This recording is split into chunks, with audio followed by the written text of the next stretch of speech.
Hello everyone, आज हम कर रहे हैं विजुअल इम्पेयरमेंट जिसमें इसका कॉन्सेप्ट, कैरेक्टरिस्टिक टाइप्स देखेंगे और एजुकेशनल इम्प्लीकेशंस भी देखेंगे।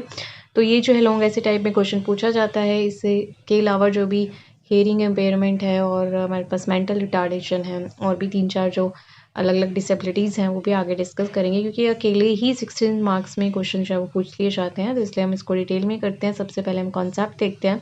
तो जो विजुअल इम्पेयरमेंट है वो क्या कंडीशन है जब बच्चा जो है अच्छे से देख नहीं पाता, धीरे धीरे उसकी विजन रिड्यूस होती है या फिर एक्सीडेंटली या फिर कई बार जो होता है बर्थ से होती है, जो कि आप उसको करेक्ट नहीं कर सकते with the help of glasses और जो कॉन्टैक्ट लेंसेज होते हैं, मेडिकेशन या सर्जरी। तो वो जो है मतलब उसको ठीक नहीं किया जा सकता। हम देखते हैं ना, ब्लाइंड बच्चों का स्कूल भी होता है, ऑर्गेनाइजेशंस भी होती हैं, तो हम देखते हैं कि वो कुछ भी कर लो उनको आप ट्रीट नहीं कर सकते।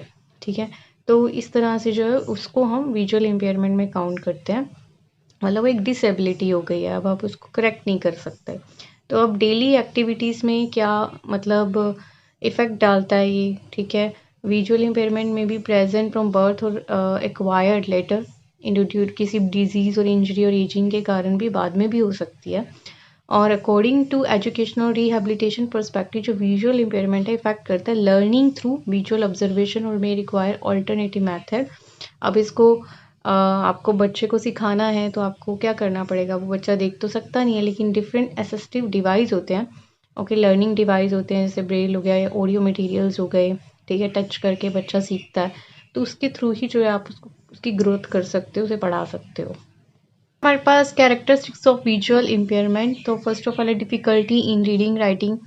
तो रीडिंग राइटिंग के अंदर डिफ़िकल्टी आती है, प्रॉब्लम्स रीडिंग प्रिंटेड टेक्स्ट हो गए या बुक्स हो गई या क्लासरूम मटेरियल होगा। ठीक है, तो इसके लिए क्या किया जाता है, उनके लिए ऑडियो रिसोर्सेज या लार्ज जो प्रिंटेड बुक्स है वो जो है आप ऑल्टरनेटिव उनको दे सकते हो। फिर है हमारे पास लिमिटेड विजुअल परसेप्शन, कई बार क्या difficulty identify object, colour, shapes या डिस्टेंस। ठीक है, ये सब चीज़ें मतलब कई बार थोड़ा थोड़ा दिखता है, लेकिन इन सब चीज़ों को देखने में या पहचानने में डिफ़िकल्टी होती है, जो कि उनके लिए चैलेंजिंग होता है। और कई बार जो होता है ऐसे बच्चे भी होते हैं जिनको मूव और ओरिएंटेशन में भी दिक्कत होती है। ठीक है, मोबिलिटी के अंदर भी होती है, जैसे कि डिफ़िकल्ट मूविंग इंडिपेंडेंटली। ठीक है, कई तो जो हैं ब्लाइंड होते हैं लेकिन फिर भी अच्छे से चल पाते हैं या मतलब अपने आप को गाइड कर पाते हैं, लेकिन कई बच्चे ऐसे होते हैं जो बिल्कुल भी जो है उनको मूवमेंट के अंदर भी बहुत सारी प्रॉब्लम्स आती हैं, उनको गाइड करना पड़ता है या उनको किसी सहारे की ज़रूरत पड़ती है या ट्रेनिंग की ज़रूरत पड़ती है। नेक्स्ट है हमारे पास डिपेंडेंस ऑन अदर सेंसेस, तो कई बार greater reliance on hearing, touch, smell और memory for the learning navigation. मतलब दूसरे जो सेंसेस है वो काफ़ी स्ट्रॉन्ग हो जाते हैं, उनके ऊपर डिपेंडेंट हो जाते हैं। Slower learning through the visual means, कई बच्चे ऐसे होते हैं जिनको मतलब लर्निंग में भी दिक्कत होती है। कई जो होते हैं बहुत शार्प होते हैं, ठीक है, उनको पढ़ाई में बहुत अच्छे होंगे, इवन चाहे वो ब्लाइंड है लेकिन फिर भी उनका दिमाग बहुत शार्प होगा। लेकिन कई जो होते हैं ब्लाइंड होने के साथ साथ उनको लर्निंग में भी डिफ़िकल्टीज आती हैं। ठीक है, चीज़ों को समझने में, चाहे डायग्राम्स हैं, मैप्स हैं, चार्ट्स हैं, उनको भी समझने में उनको डिफ़िकल्टी आती है। सोशल एंड इमोशनल चैलेंज में experience feeling of isolation, dependence and reduce self confidence, require support for social integration, need for assistive device such as Braille या मैग्नीफायर्स हो गए, स्क्रीन रीडर्स हो गए, टॉकिंग बुक्स होगी या अदर अडेप्टिव टेक्नोलॉजीज हो गई। ठीक है, नेक्स्ट है हमारे पास टाइप्स ऑफ विजुअल इम्पेयरमेंट। तो फर्स्ट ऑफ ऑल है ब्लाइंडनेस, तो कई बच्चे जो होते हैं कम्प्लीटली उनकी विजुअल लॉस होती है, वो ब्लाइंड होते हैं, बिल्कुल ही नहीं देख सकते। फिर है लो विजन, लो विजन के अंदर हमारे पास क्या है कि हम करेक्ट कर सकते हैं with the help of lenses, okay. और जैसे कि फिर बच्चा जो है मैग्नीफायर से या लार्ज प्रिंट जो मटेरियल हैं उससे चीज़ों को पढ़ सकता है, देख सकता है।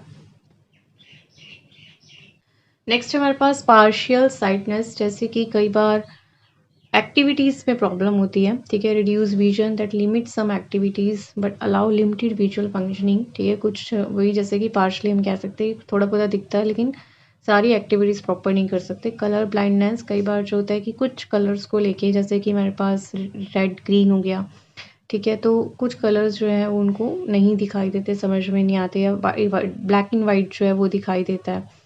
और फिर हमारे पास कॉन्जेंटल विजुअल इम्पेयरमेंट में है कि present from birth due to the genetic factors या इन्फेक्शन, तो एक वो हो गया। और एक्वायर्ड विजुअल इम्पेयरमेंट जो कि बाद में होता है एक्सीडेंट, डिजीज़ या इन्फेक्शन या एजिंग के कारण।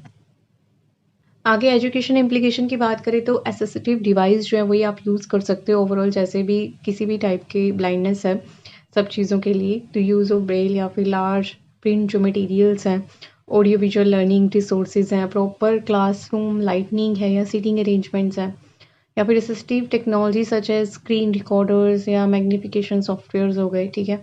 और इंक्लूसिव टीचिंग मेथड्स या इंडिविजुअलाइज जो सपोर्ट हो गया।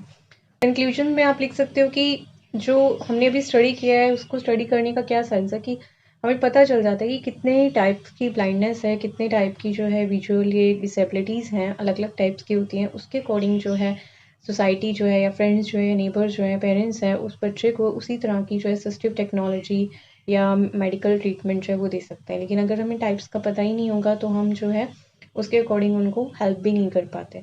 तो इसलिए इनका जो ये जो सारी नॉलेज है इसका होना बहुत ज़रूरी होता है। क्योंकि हम सभी आगे टीचर्स बनने वाले हैं और अगर हम किसी इंक्लूसिव स्कूल में जाते हैं तो हमें इन सब चीज़ों के बारे में पहले से नॉलेज होनी ही चाहिए। इस टॉपिक में इतना लिखना इनफ रहेगा। Thank you so much for watching. Stay blessed, stay happy.